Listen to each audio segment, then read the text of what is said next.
হে বন্ধুরা, কি অবস্থা তোমাদের সবার? তো আই হোপ আশা করি তোমরা সবাই ভালো আছো। তো বন্ধুরা, আজকের এই ভিডিওতে আমি তোমাদেরকে প্র্যাকটিক্যালি দেখিয়ে দেব মার্কেটে কোন কোন জায়গায় লিকুইডিটি রয়েছে, কিভাবে তোমরা সেটা আইডেন্টিফাই করবে সেটাই আমি তোমাদেরকে প্র্যাকটিক্যালি দেখিয়ে দেব। এবং কি তোমরা যারা জানো না যে লিকুইডিটি কি, এই লিকুইডিটি সম্পর্কে অলরেডি আমি আমাদের ইউটিউব চ্যানেলে একটি ভিডিও আপলোড করেছি, তোমরা চাইলে সেই ভিডিওটা দেখতে পারো। লিংক আমি এই ভিডিওর নিচে ডিসক্রিপশন বক্সে দিয়ে দেব। তো বন্ধুরা, চলো শুরু করা যাক।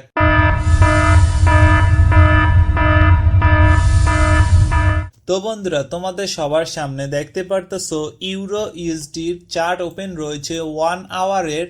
তো এই চার্টের মধ্যে কোন কোন জায়গায় লিকুইডিটি রয়েছে সেটা আইডেন্টিফাই করার জন্য তোমাদেরকে একটা জিনিস মাথায় রাখতে হবে, মার্কেটে যে জায়গায় সবচেয়ে বেশি স্টপ লস রয়েছে সেখানেই হচ্ছে কি সবচেয়ে বেশি লিকুইডিটি রয়েছে।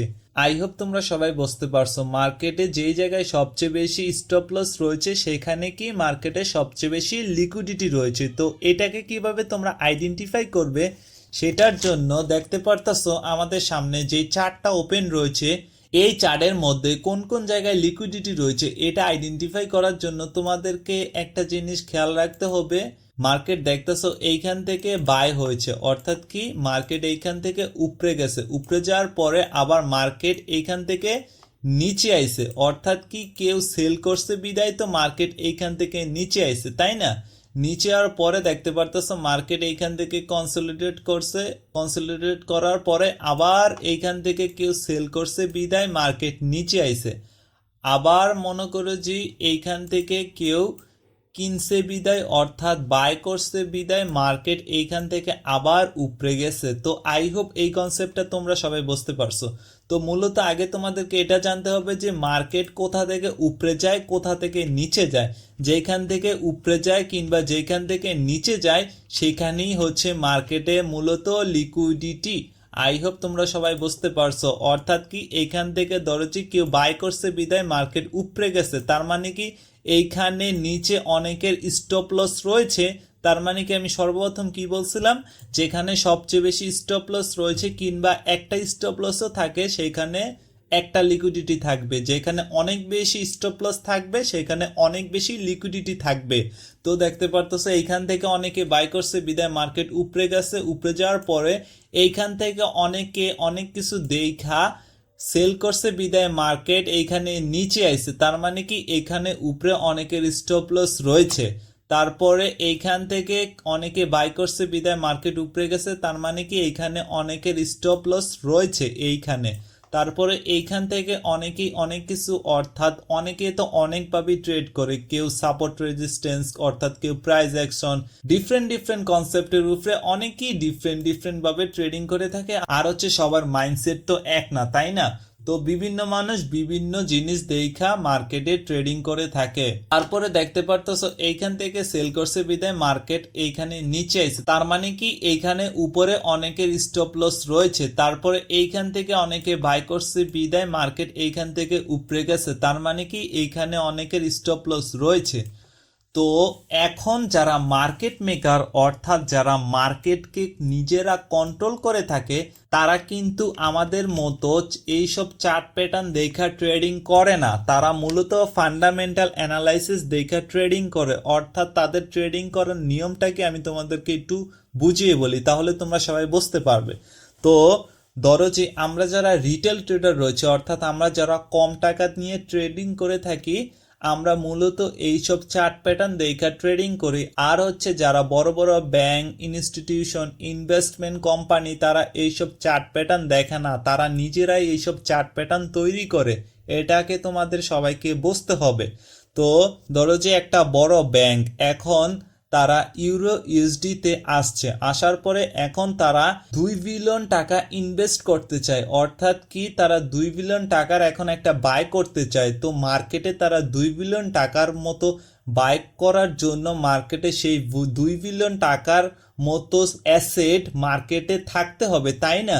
তো মার্কেটে যদি সেই 2 বিলিয়ন টাকার মতো অ্যাসেট যদি না থাকে তাহলে তারা কিভাবে কিনবে?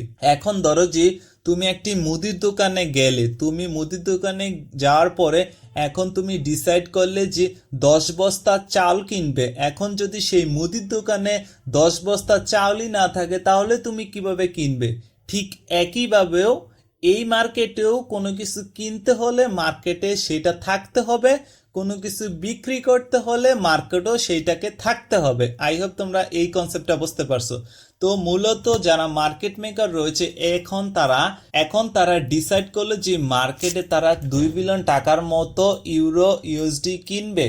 তো এই 2 বিলিয়ন টাকার মতো ইউরো ইউএসডি কেনার জন্য সেটা তো মার্কেটে থাকতে হবে, মার্কেটে তো অবশ্যই আছে, কিন্তু কি সেটা ডিফারেন্ট মানুষের কাছে আছে। সেই মানুষের কাছ থেকে সেটা সে নিজের কাছে নিয়ে আসার জন্য অবশ্যই তাদের স্টপ লস খেতে হবে, তাই না? মার্কেটে মূলত প্রফিট হয় কিভাবে এটাকে তোমাদেরকে বুঝতে হবে। যারা মার্কেটে লস করে তাদের টাকাটাই চলে যায় যারা প্রফিট করে তাদের কাছে। আই হোপ তোমরা সবাই বুঝতে পারছো। তোমরা যারা এই ফরেক্স ট্রেডিং করো, ফরেক্স ট্রেডিং এর কিন্তু দৈনিক ট্রেডিং ভলিউম $6 ট্রিলিয়ন, ঠিক আছে? তো এই $6 ট্রিলিয়ন কিন্তু একজনের কাছে না, এটা ডিফারেন্ট মানুষের কাছে। আর হচ্ছে যারা বড় বড় ব্যাংক ইনস্টিটিউশন, তারা কিন্তু তোমরা যারা যেই সব ব্রোকারে ট্রেডিং করে থাকো, বিভিন্ন ব্রোকারের সাথে কিন্তু তারা হাত মিলাই কিংবা সেই সব ব্রোকার গুলাই নিজেরা ইনস্টিটিউশন কিংবা বিভিন্ন ধরনের কোম্পানির সাথে তারা মিলেমিশে কাজ করে। তো ধরো যে উদাহরণ হিসাবে আমি নাম বললাম না, তুমি একটি ব্রোকারে ট্রেডিং করো, সেই ব্রোকার কিন্তু জানে কোন জায়গায় তোমার স্টপ লস রয়েছে, কারণ কি সেই ব্রোকারের মাধ্যমে তুমি ট্রেডিং করতেছো। এখন চাইলে সেই ব্রোকার সেই ডাটাটা ব্যবহার করে সেই ব্রোকার নিজেই তোমার স্টপ লস খেতে পারে।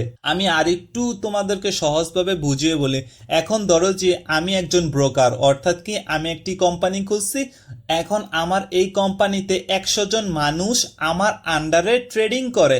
তার মানে কি 100 জন যে মানুষ আমার আন্ডারে ট্রেডিং করে, আমি কিন্তু জানি তারা কোন কোন জায়গা থেকে বাই করছে, তাদের স্টপ লস কোন কোন জায়গায় রয়েছে।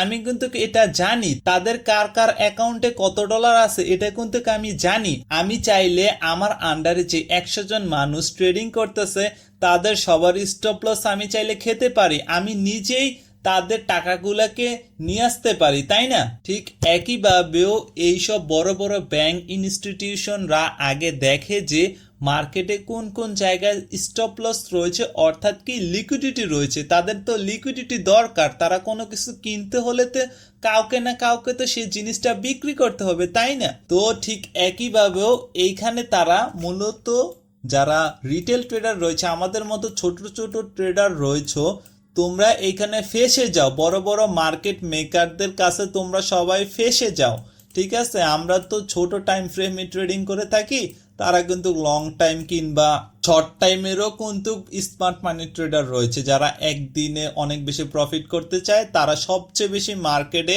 কনসলিডেট তৈরি করে। আর হচ্ছে তুমি একটি জিনিস খেয়াল করবা, মার্কেটে যখন কনসলিডেট মোড হয় অর্থাৎ মার্কেট রেঞ্জিং অবস্থায় থাকে, মার্কেট উপরে যায় নিচে যায়, সেইখানে কিন্তু লিকুইডিটি থাকে সবচেয়ে বেশি। কারণ কি সেইখান থেকে বাই করছে বিদায় উপরে গেছে, আবার সেইখান থেকে সেল করছে বিদায় মার্কেট নিচে আইছে। আর তোমরা সবাই একটা জিনিস খেয়াল করছো কিনা, সেই রেঞ্জিং মার্কেট অবস্থার পরেই কিন্তু মার্কেট বিশাল বড় মুভ দেয়। অর্থাৎ দেখতে পারবে যে মার্কেট যখন কনসলিডেট অবস্থায় থাকে তখন মার্কেটে অনেক বেশি লিকুইডিটি জেনারেট হয়, তারপর মার্কেট সেই লিকুইডিটি গুলা নেয়, বড় বড় স্মার্ট মানি ট্রেডাররা সেই রিটেল ট্রেডারদের স্টপ লস গুলাকে খায়, খাওয়ার পরে তারা মার্কেটে বিশাল বড় বড় মুভ দেয়। এটা যদি তোমরা সবাই বুঝতে পারো, তোমরা আজীবন ট্রেডিং এ প্রফিটেবল হতে পারবে। তোমরা যদি এটাকে বিশ্বাস না করো, তোমরা অবশ্যই ট্রেডিং এ সবসময় লস করতেই থাকবে। তো আমাদের সবাইকে এই স্মার্ট মানি ট্রেডারদের সাথে চলতে হলে আমাদের কি এসএমসি কনসেপ্ট শিখতে হবে। যারা বড় বড় ব্যাংক ইনস্টিটিউশন তারা তাদের ছাপ ফেলে যায়, অর্থাৎ মার্কেটে তারা তাদের যে প্রিভিয়াস ডেটাগুলো রয়েছে সেই প্রিভিয়াস ডেটার মতোই তারা মার্কেটে মুভ দেয়। আমরা যদি তাদের সেই মুভটাকে ধরতে পারি তাহলে কিন্তু আমরা তাদের সাথে চলতে পারবো, তারাও প্রফিট করবে, আমরাও প্রফিট করব, তাই না? তো আমাদেরকে স্মার্ট মানি ট্রেডারদের সাথে সবসময় চলতে হবে। তো বন্ধুরা, তোমরা সবাই দেখতে পারতেছো এখানে মার্কেট অনেক বেশি লিকুইডিটি জেনারেট করার পরে তারপরে তোমরা সবাই যদি একটু খেয়াল করো, মার্কেট বিশাল বড় পাম্প করছে, বিশাল বড় একটি মুভ দিছে। এই যে বড় মুভটা, এটা কি তৈরি করছে এসএমসি ট্রেডাররা, অর্থাৎ কি স্মার্ট মানি ট্রেডাররা। তো তোমাদেরকে এই মুভটাকেই আইডেন্টিফাই করতে হবে, এই মুভটাকেই তোমাদের সবাইকে ধরতে হবে, ঠিক আছে? তো দেখতে পারতেছো এই মুভটাকে ধরার জন্য তোমাদেরকে স্মার্ট মানি কনসেপ্ট শিখতে হবে। এইখান থেকে ওই যে আমি যেই বললাম, কেউ যদি 2 বিলিয়ন টাকার মতো ইনভেস্ট করতে চায়, বড় বড় মার্কেট মেকাররা তারা সবাই স্টপ লস খাইছে। কিভাবে খাইছে এটাকে যদি আমি তোমাদেরকে আরেকটু ডিটেলে বুঝিয়ে দেই, তাহলে তোমরা খুব সহজে বুঝতে পারবে। তো দেখতে পারতেছো আমি কি বলছিলাম, যে মার্কেট এইখান থেকে বাই হয়েছে, বাই হওয়ার পরে আবার এইখান থেকে সেল করছে, সেল করার পরে আবার এইখান থেকে বাই করছে, আবার সেল করছে। তার মানে কি এইখানে যাদের স্টপ লস ছিল, এই স্টপ লসটা এইখানে খাইছে, ঠিক আছে? সর্বপ্রথম এইখানে স্টপ লস খাইছে। তো এইখানে আবার যারা সেল করছে তাদের স্টপ লসটা কিভাবে খাইছে আমি তোমাদেরকে দেখাই। এইখান থেকে যারা সেল করছে, সেল করার পরে এইখানে উপরে অনেকের স্টপ লস ছিল, তারপরে মার্কেট উপরে যাওয়ার পরে এইখানকার স্টপ লস খাইছে, অর্থাৎ কি লিকুইডিটি খাইছে। খাওয়ার পরে আবার এইখানকার লিকুইডিটি খাইছে, খাওয়ার পরে দেখতে পারতেছো আবার এইখান থেকে অনেকে বাই করছে, এইখানকার লিকুইডিটি খাইছে। খাওয়ার পরে মার্কেট দেখবা যে বিশাল বড় একটি মুভ দিছে, একটা বিশাল বড় একটি পাম্প নিছে। তো আমাদেরকে এই মুভটাকে আইডেন্টিফাই করতে হবে তোমাদের সবাইকে, ঠিক আছে? এটাকে যদি তোমরা সবাই ধরতে পারো, তাহলে তোমরা আজীবন ট্রেডিং এ প্রফিট করতে পারবে, না হলে তোমরা সব সময় লস করবে। তো বন্ধুরা, আই হোপ তোমরা সবাই বুঝতে পারছো যে মার্কেটে কোন কোন জায়গায় লিকুইডিটি রয়েছে, আর হচ্ছে লিকুইডিটি কি কিংবা লিকুইডিটি সম্পর্কে জানো না, অলরেডি আমি একটি ভিডিও বানিয়েছি, সেই ভিডিওটি আগে দেখো, তারপরে তোমরা এই ভিডিওটি দেখো, তারপরে তোমরা খুব সহজেই আইডেন্টিফাই করতে পারবে যে লিকুইডিটি আসলে কি, আর হচ্ছে কোন কোন জায়গায় মার্কেটে লিকুইডিটি রয়েছে। তো দেখা হবে নেক্সট ভিডিওতে। তোমার যদি কোনো ধরনের প্রশ্ন থাকে অবশ্যই কমেন্টে জানাও, অথবা চাইলে আমাদের টেলিগ্রাম চ্যানেলে জয়েন হও, সেইখানে আমি তোমাদেরকে ফ্রিতেই ফরেক্স ট্রেডিং এর সিগন্যাল দিয়ে থাকি। তুমি সেই সিগন্যালটি ফলো করে খুব সহজেই দৈনিক আমার সাথে ট্রেডিং করে প্রফিটেবল হতে পারবে। তো দেখা হবে নেক্সট ভিডিওতে। সবাই ভালো থাকবেন, সুস্থ থাকবেন। আসসালামু আলাইকুম।